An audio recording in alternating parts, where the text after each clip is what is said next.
हारा जातानी हम नहीं हर तुरा के खोटा हो के कर कमाई धरबू हवा अरे बांधी के अपन मुठा हर कमाई ना चाहिए।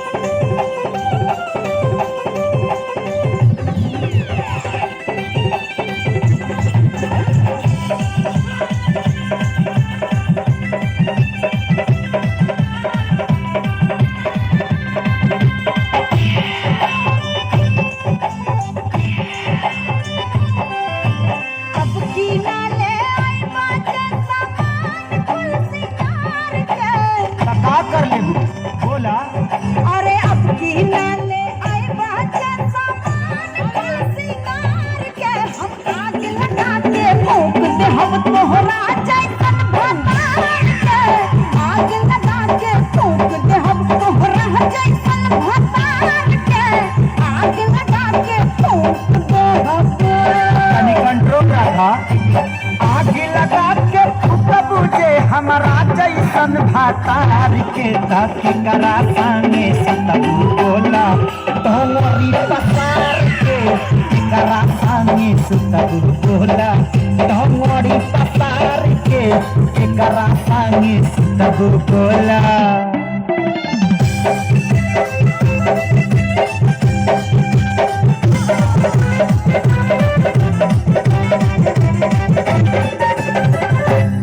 आईना हमरे बाप के कहिया हमरे बाप के। अरे सब कुछ तहरा बाप के तम अबू का तू जाप के एकदम आगे था। अरे ओढ़ना बिछौना काटे बाबूजी के घर बैठे। डर लगे कि कहू कबूलाई को नहीं हरे के ये छुट्टा छुट्टी कॉलम खत्म काटे हम खिलवाड़ के। हम आग लगा के फूंक दे हम तोहरा जैसन भतार के। करा संगे सुतबू बोला टंगड़ी पसार के करा संगे सुतबू बोला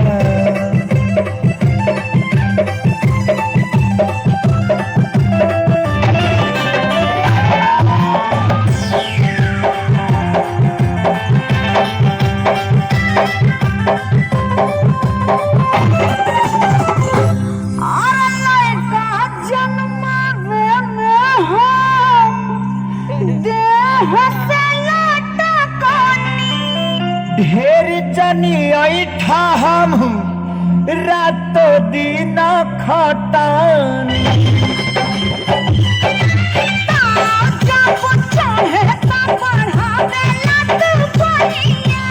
हमारा से बेसी तू तो आई ठेलू देहिया हमारा से ना बोलबू जदी जीभिया संभार के ताकि करा संगे सुतबू बोला टंगड़ी पसार के करा संगे सुतबू बोला टंगड़ी पसार के करा संगे सुतबू बोला